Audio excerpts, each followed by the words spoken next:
आजचाही दिवस काहीसा खास होता.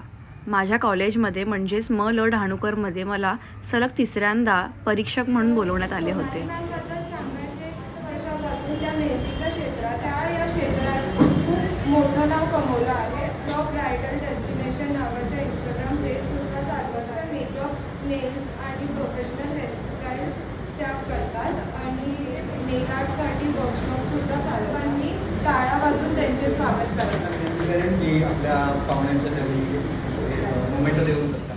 मराठी दिनानिमित्त मराठी वाङ्मय समिती हे सर्व प्रोग्राम अरेंज करत असते आणि खूप मस्त आणि पाहण्यासारखे हे प्रोग्राम असतात. दरवर्षी उद्भव हा इव्हेंट साजरा होतो. इंटर कॉलेजिएट कॉम्पिटिशन्स असतात.